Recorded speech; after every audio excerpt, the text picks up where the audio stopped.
Bienvenidos a Metabolismo TV, tu fuente de información correcta sobre el metabolismo y la salud. Oiga, muchas personas tienen alergias y es un gran negocio el negocio de las alergias. Yo soy Frank Suárez, especialista en obesidad y metabolismo. Hoy vamos a hablar de cómo el hongo cándida produce alergias. Quiero explicarles esto porque muchas de las personas que tienen problemas de obesidad, de sobrepeso, de diabetes, también tienen problemas de alergias. Y empiezan a tener alergias a distintos alimentos, alergias a las prendas, alergias al polen, alergias a distintas cosas, ¿no? Pero no saben de dónde provienen esas alergias. Así que vamos a hablar un poco de cómo es que el hongo cándida afecta al cuerpo de forma que el cuerpo empieza a tener alergias a distintos alimentos. Fíjense, cuando usted ve el libro El Poder del Metabolismo, va a ver que hay 22 indicadores, 22 síntomas del hongo cándida. El hongo cándida, así someramente por encima, para aquellas personas que no han oído de este tema anteriormente, hay un hongo que vive en el cuerpo humano, en todos los humanos. No importa si usted, la familia suya es de las mejorcitas o no de las más famosas, no importa, todo el mundo lo tiene. Si usted es parte de la raza humana, tiene hongo cándida en su cuerpo porque es parte de la flora intestinal y en el caso de la mujer es parte también de la flora vaginal. O sea, todo el mundo tiene hongo cándida. Ahora, las personas que están sobrepeso o los diabéticos tienen un exceso de hongo cándida y al tener un exceso de hongo muchas veces se les hace difícil bajar de peso porque el hongo produce condiciones que hemos hablado anteriormente como que crea el cuerpo muy ácido, reduce el metabolismo y hace que a la persona se le haga difícil bajar de peso. Fuera de que ese hongo causa sinusitis, migraña y otras cosas, una de las manifestaciones más clásicas de una infección con el hongo cándida severa, como cuando una persona engorda mucho o está diabética, es las alergias. Quiero explicarle un poco cómo es que se originan esas alergias causadas por el hongo cándida. Voy a moverme un momentito a la pizarra para que hacerle un poco de un dibujo para que usted vea cómo es que la cándida, el hongo, la infección con el hongo cándida termina en convertirse en alergias. Fíjense, las personas que padecen de hongo cándida, que tienen candidiasis, como le llaman los médicos, nosotros en Metabolismo TV sabemos que toda persona que está sobrepeso va a estar llena de hongo. La razón es fácil. El hongo cándida depende de que haya mucha glucosa en el cuerpo, que es el azúcar de la sangre.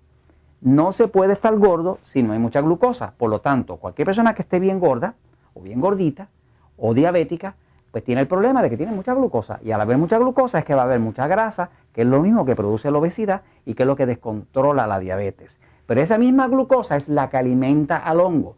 Tener un cuerpo con demasiada glucosa muy alta, como pasa un diabético, es como uno tener un patio donde uno tiene un jardín y tiene una hierba mala, que es, digamos, el hongo cándida, y si usted a la hierba mala le echa abono, pues la hace crecer. Y eso mismo pasa cuando una persona tiene el azúcar demasiado alta, la glucosa demasiado alta, como el caso de un diabético o una persona obesa, y obviamente fuerza el hongo a crecer. Entonces, les voy a explicar cómo es que ese hongo se convierte en alergias. Fíjense aquí.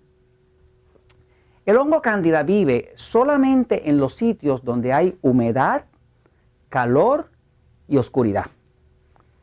La razón por la cual las mujeres tienen más hongo cándida que los hombres, y es una de las razones por las cuales a las mujeres se les hace más difícil bajar de peso que a nosotros los hombres, es porque la mujer, por el diseño del cuerpo, pues tiene más rotitos en el cuerpo, tiene más humedad, tiene más oscuridad, tiene más humedad, tiene más mucosa, y el hongo cándida en el caso de la mujer pues ataca mucho el área vaginal, el área de las mucosas, y la mujer, como tiene también estrógeno en el cuerpo, pues tiende a tener mucho más hongo. Pero vamos un momentito a cómo es que el hongo causa las alergias. Fíjense, las alergias vienen por lo siguiente. En el intestino, todos nosotros tenemos un intestino, que el intestino es como una tubería. Y esa tubería que viene del sistema digestivo, por acá arriba está el estómago, ¿no? Uno come algo, se procesa en el estómago y pasa por el duodeno y empieza a bajar por el intestino hasta que termina.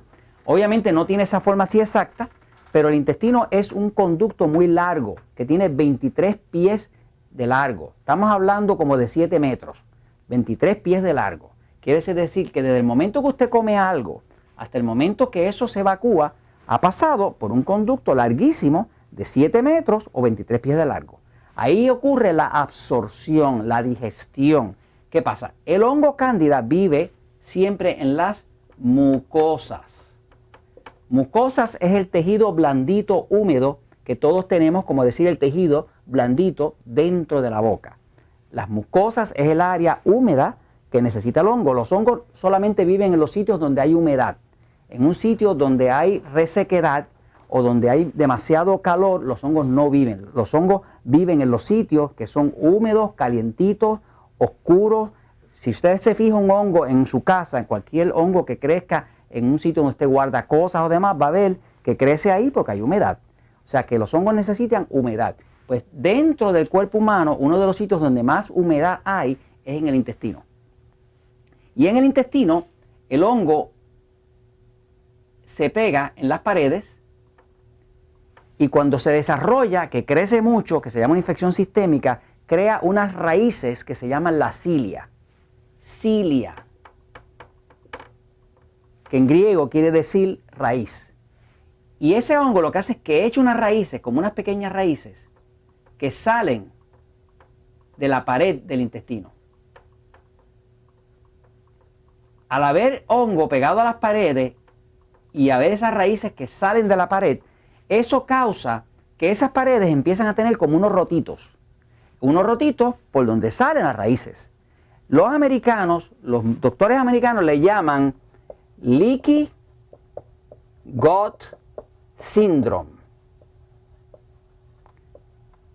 Si se traduce eso al español, sería el síndrome de intestino colador, que es que el intestino se llena de rotitos. Rotitos porque el hongo rompe la pared, echa sus raíces, debilita la pared y la rompe. ¿Qué pasa? Cuando la persona come, pues la comida pasa por aquí para la digestión. Pasan algunos alimentos que todavía están indigestos, quiere decir que todavía no están digeridos. Y cuando pasan por aquí cerca, algunas partículas de ese alimento escapan. Cuando aquí escapa esta partícula, y es una partícula que no está digerida, el cuerpo la detecta como algo extraño. Es algo que no está digesto. Es algo que obviamente para el cuerpo no es un alimento. Por lo tanto, el cuerpo crea los llamados anticuerpos. Anticuerpos son células del sistema inmune del cuerpo, del sistema de defensa, que están diseñadas para defender al cuerpo y son parte del ataque que el cuerpo le hace a una sustancia extraña. Vamos a decir, por ejemplo, que usted comió pescado. Pues cuando ese pescado pasó a la carne de pescado, si escapó una pequeña molécula de pescado, pues ahora usted va a empezar a tener una alergia a pescado. Porque esa molécula que escapó de pescado está indigesta, escapó por el rotito que había hecho por la raíz del hongo, salió afuera, está en un área donde está en la sangre, el cuerpo la detecta, el sistema inmune crea anticuerpos y la marca como algo enemigo, algo extraño, y ahora el sistema inmune lo ataca. Por lo tanto, la próxima vez que usted coma pescado, pues usted tiene alergia. Pero, ¿qué pasa? Una persona que tiene mucho hongo, pues va a tener muchos rotitos, muchas raíces y muchas oportunidades de que todo lo que pase tenga alergia. Entonces empieza a tener alergia al pescado, alergia al huevo, alergia al pan, alergia a 20.000 cosas, ¿no? Y de ahí es que salen las alergias. ¿Por qué nosotros sabemos eso? Pues sabemos eso porque ya en más de 15 años trabajando con ayudar a la gente a bajar de peso y los diabéticos a controlar la diabetes, cuando se limpia el hongo cándida, que no hay forma de matarlo completo, pero se puede reducir dramáticamente. Cuando se hace una limpieza de hongo cándida, la persona se le desaparecen la mayoría de las alergias. Y la razón por la cual se le desaparecen es porque cuando el hongo cándida muere, estas paredes se sellan. Y cuando se sellan, ya no siguen habiendo partículas infractoras que obligan al cuerpo a seguir haciendo anticuerpos. El cuerpo tiene cierta memoria, pero si pasa bastante tiempo de que esa memoria no se reactiva, pues la persona ya no tiene alergia. Por ejemplo, yo he visto personas que tenían una alergia a mariscos y 6 meses después de que se había limpiado la cándida, ya podían comer marisco y no tenían alergia. Así que con esto me despido. Quería explicarles cuál era la relación que existía entre el hongo cándida y las alergias. Podemos salir de las alergias. ¿Y sabes qué? La verdad siempre triunfa.